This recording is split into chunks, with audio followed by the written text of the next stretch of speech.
او بھائی اللہ نے کب کہا ہے کہ مجھے تمہاری نمازیں چاہیے؟ اللہ تو کہتا ہے تمہیں تمہارے لیے نمازیں چاہیے. اور نماز کو اتنا کیجول بنا لیا انہوں نے. صحیح مسلم کے اندر حدیث ہے، آپ صلی اللہ علیہ وآلہ وسلم نے فرمایا بندے کے کفر اور اسلام کے درمیان فرق ہی نماز ہے. جو نماز پڑھتا ہے وہ مسلمان ہے، اور جو نماز نہیں پڑھتا وہ پاکستان کے شناختی کارڈ میں مسلمان ہے، اللہ کی ڈیفینیشن میں وہ عملاً کافر ہے. صحیح مسلم انٹرنیشنل نمبرنگ کے مطابق 246 نمبر حدیث ہے. آپ جا کے پی ڈی ایف کھول لیں اسلام 360 میں، جا کے 246 نمبر حدیث صحیح مسلم کتاب الایمان چیپٹر میں کھول کے دیکھیں کہ بندے کے کفر اور اسلام، شرک اور اسلام کے درمیان فرق ہی نماز ہے. آپ بے شک اپنے آپ کو مسلمان کلیم کرتے رہے، لیکن وہ شناختی کارڈ والا مسلمان ہے، نکاح طلاق والا مسلمان ہے، اس کا جنازہ بھی پڑھ دیا جائے گا، پیدا ہوگا اذان بھی دے دی جائے گی. اللہ کے حضور وہ مسلمان نہیں ہے، وہ بس کلمے کا ہی ہم احترام کرتے ہیں، ادروائز تو عملاً کافر ہے.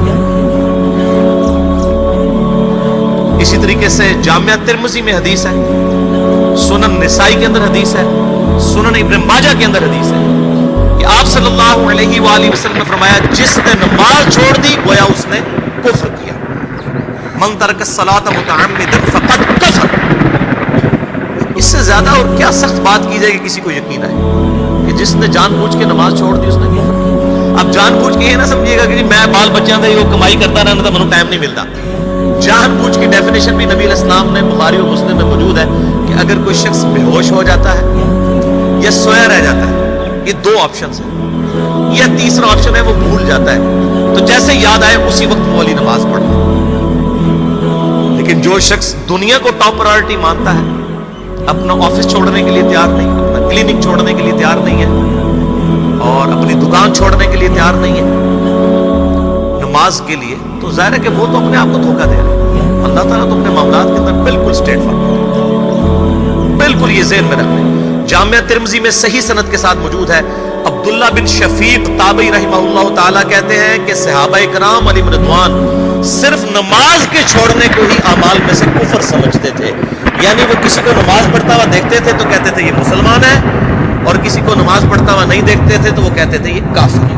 یہ جامعہ ترمذی ہے، یہ کوئی سٹوری بک نہیں میں سنا رہا آپ کو. مسند احمد میں صحیح سند کے ساتھ حدیث ہے، نبی صلی اللہ علیہ وآلہ وسلم نے معاذ بن جبل سے فرمایا معاذ اللہ کے ساتھ کسی کو شریک نہ ٹھہرانا، خواہ تمہارے ٹکڑے ٹکڑے کر دیے جائیں، تمہیں سولی پہ چڑھا دیا جائے، تمہیں آگ میں جلا دیا جائے، اللہ کے ساتھ کسی کو شریک نہ ٹھہرانا. اور معاذ نماز بھی نہ چھوڑنا، کیونکہ جس نے نماز چھوڑ دی اللہ تعالیٰ کے ذمہ کرم سے وہ نکل گیا، اللہ کے حضور اس کے لیے کوئی حصہ نہیں ہے جس نے نماز چھوڑ دی. کتنا کرٹیکل ایشو.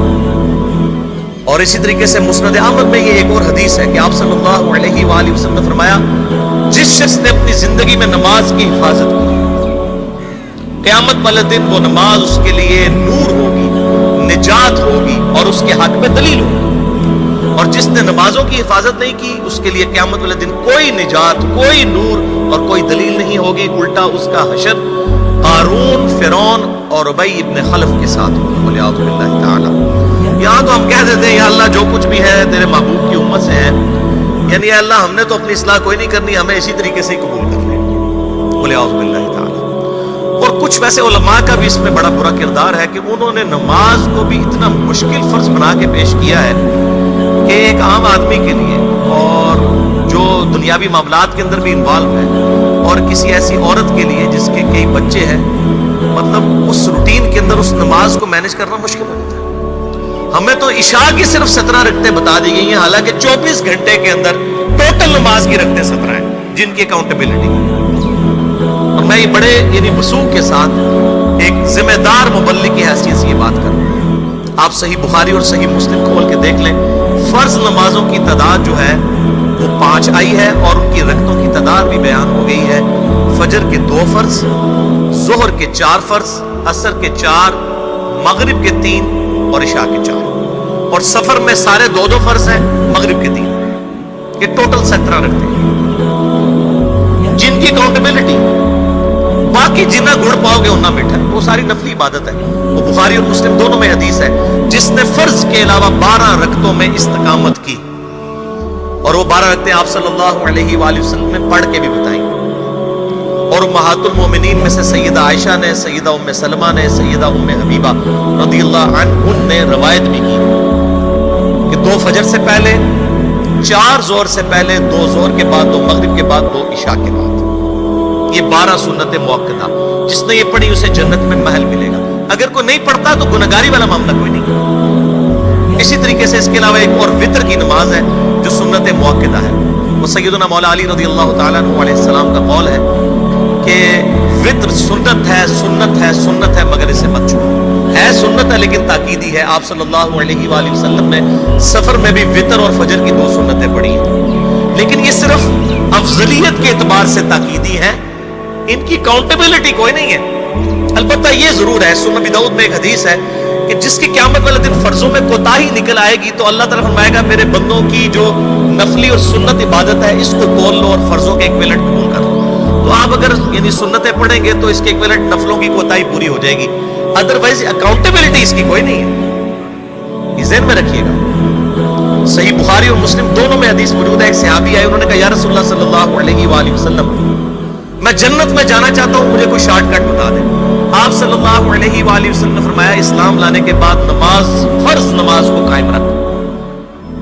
پھر فرمایا فرض زکوٰۃ ادا کر، فرض روزے دے، روزے جو ہیں وہ ان کو ادا کر اور روزے رکھ. حج اس وقت فرض نہیں ہوا تھا، وہ زندگی میں ایک بار ہے. تو اس نے کہا یا رسول اللہ صلی اللہ علیہ وآلہ وسلم جتنا آپ نے مجھے بتایا نہ میں اس میں ایڈ کروں گا نہ اس میں سے کوئی چیز مائنس کروں گا. اور یہ کہہ کے وہ چلا گیا.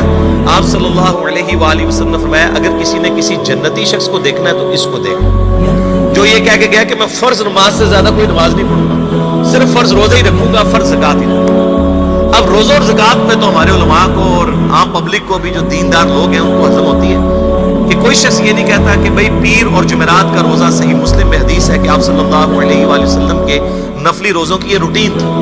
کوئی آپ کو یہ نہیں کہے گا کہ جس نے جمعرات اور پیر کا روزہ نہ رکھا اس کے رمضان کے روزے ہی قبول نہیں ہوں گے. وہ کہتا ہے کیونکہ ان کو پتہ وہ نفلی ہے. اسی طریقے سے زکوٰۃ تو صرف 2.5% ہے نا، باقی تو نفلی صدقات ہیں جتنے مرضی دیں. کوئی شخص نہیں کہتا کہ نفلی صدقہ نہ دیا تو آپ کی زکوٰۃ بھی قبول نہیں ہوگی. الٹا یہ کہتے ہیں وہ بس زکوٰۃ دے لو تو باقی سارا مال پاک ہے. لیکن جب فرض نماز کی باری آتی ہے تو اس وقت وہ 12 رکھتے بھی سنت موقتہ بیچ میں گھسیٹ دیتے ہیں. وہ بھی صرف فضیلت ہے. ٹوٹل 17 رکھتے ہیں، 2 فجر کی، 4 زور، 4 عصر، 3 مغرب، 4 عشاء.